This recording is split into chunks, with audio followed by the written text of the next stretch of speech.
Hi, Mystery Recapped here. Today, I'm going to explain a horror war movie called Under the Shadow. Spoilers ahead. Watch out and take care.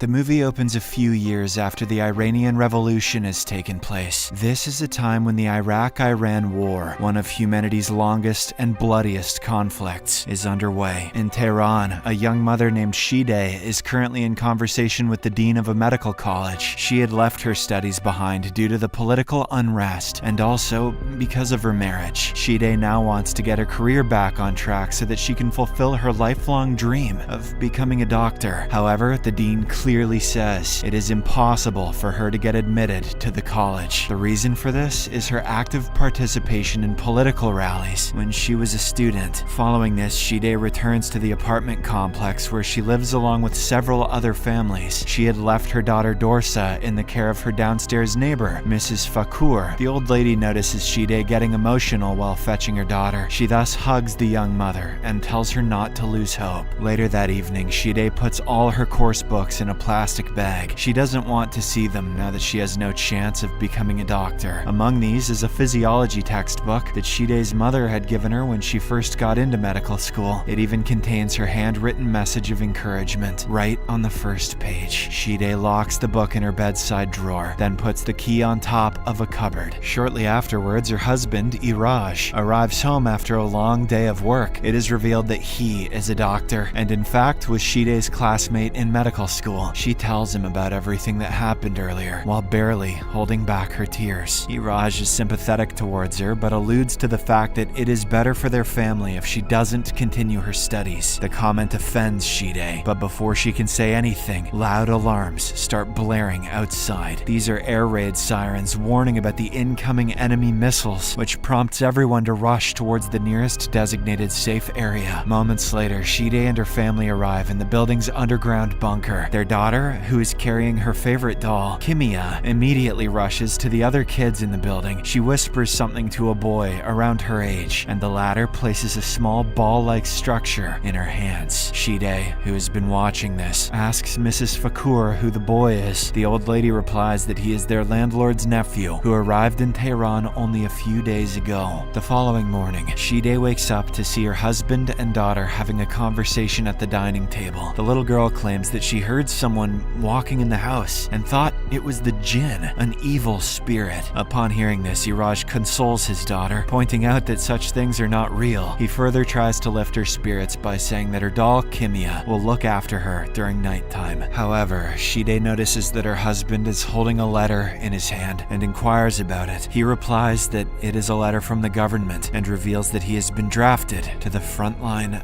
of the war. Iraj then suggests that Shide take their daughter to his mother's home while he is away. He points out that his parents live in the northern part of the country, where it is relatively safer. But Shide, who is still angry at his comment about her career, replies that she is fully capable of taking care of her daughter. That evening, Iraj leaves for his mandatory draft service and bids his family goodbye. The mother and daughter are now all on their own in their apartment. The following morning, Dorsa asks her mother if she can sleep with her tonight. The latter senses that the little girl is unusually anxious and asks if everything is okay. Dorsa eventually reveals that she is scared about jinn, which is why she can't fall asleep properly. Shide sternly tells her that jinn are fictional characters made to scare naughty children. However, the little girl replies that Mehdi told her about such evil entities who want to hurt innocent people. Upon hearing this, Shide realizes that Mehdi is the new kid that she saw in the bunker a few days ago.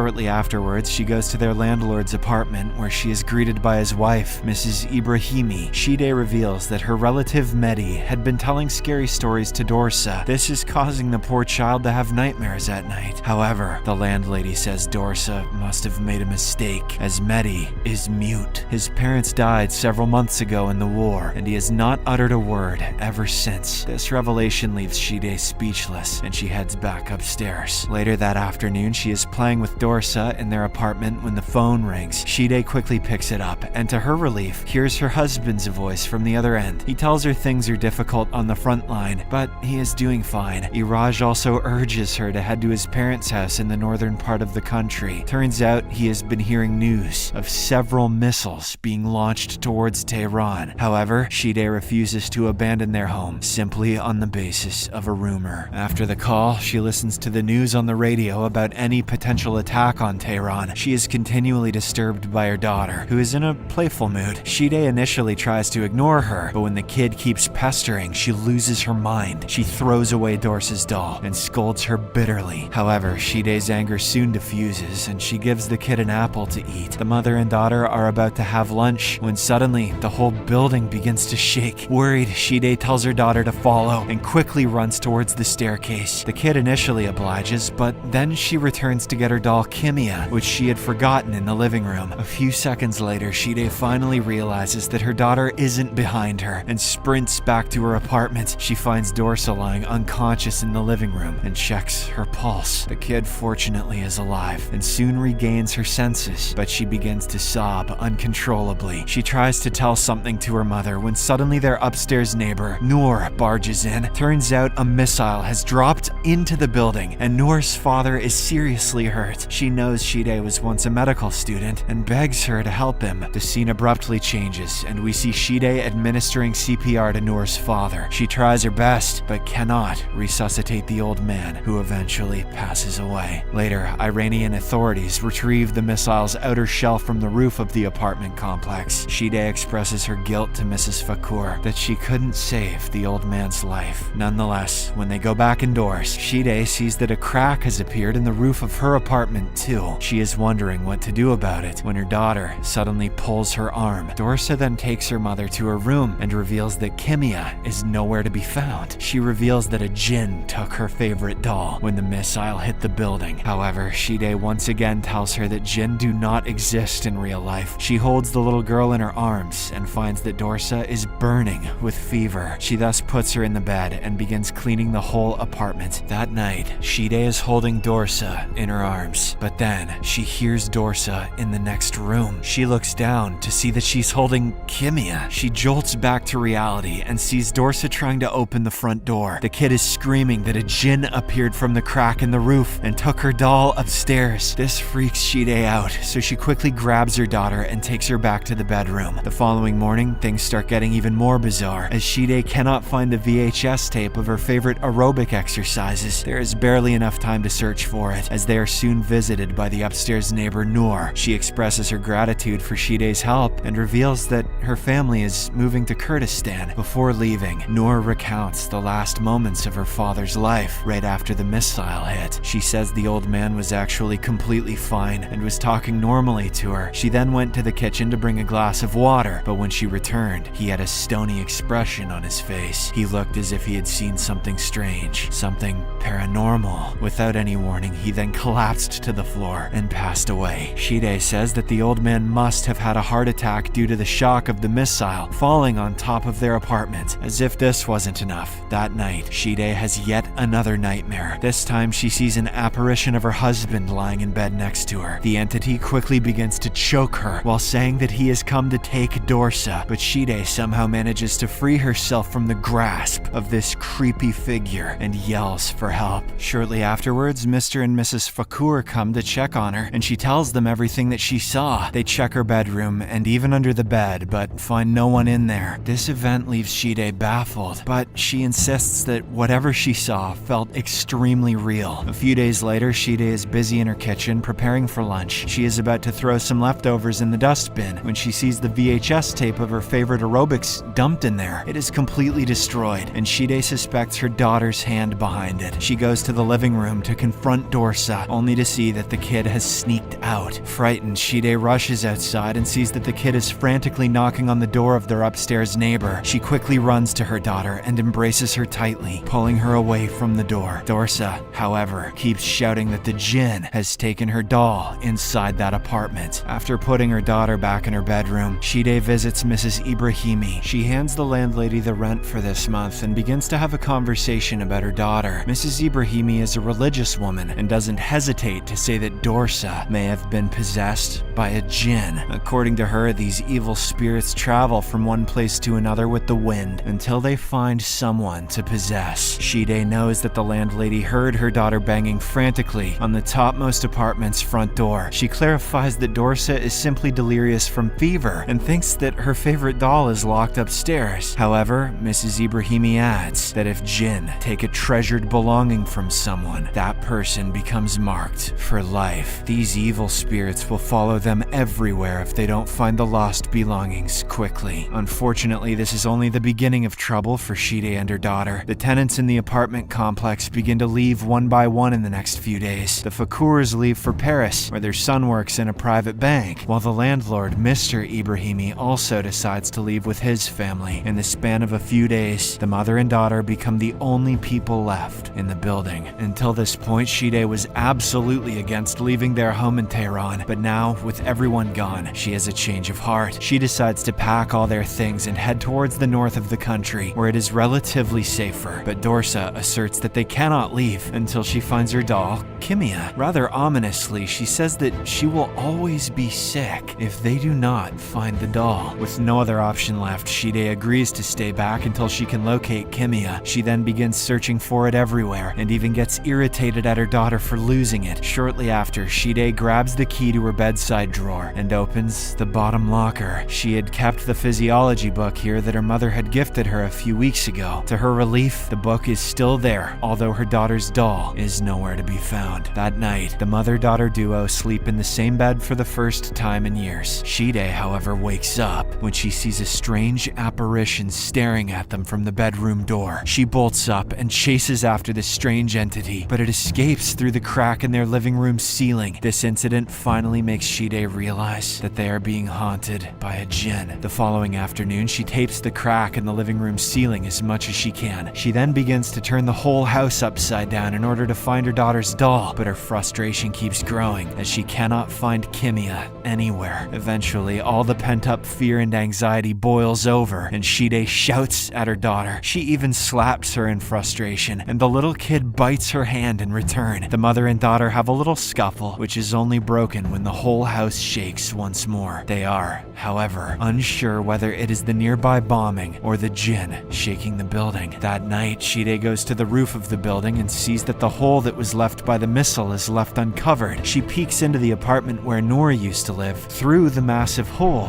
and sees a terrifying sight. Her cherished physiology book is lying on the floor. Shide immediately rushes back to her home and opens her bedside locker. To her horror, the book's actually missing, and in its place is the mutilated body of the doll, Kimia. Dorsa sees this and gets upset at her mother, but the latter bravely says that she will fix everything. She then tapes it all back together and hands it to her daughter. As they are embracing one another, the air raid sirens begin to go off once more. The mother and daughter quickly pack their things, including the doll, and head towards the bunker downstairs. Suddenly, they are attacked by the djinn, which has taken the form of a large cloth known as chador in Persian. Shide desperately tries to pull her daughter from underneath the chador and eventually manages to do so. Dorsa makes it safely to the stairs, but Shide is caught in the ground, which slowly begins to engulf her. Everything looks to be over until the brave kid stretches her tiny arms and pulls her mother out to safety. Without wasting any time, the mother-daughter duo then get into their car and finally escape this haunted apartment complex. However, as the camera pans back inside, we see that Kimia's head and Shide's physiology book are still in the building. This indicates that they may still be haunted by the djinn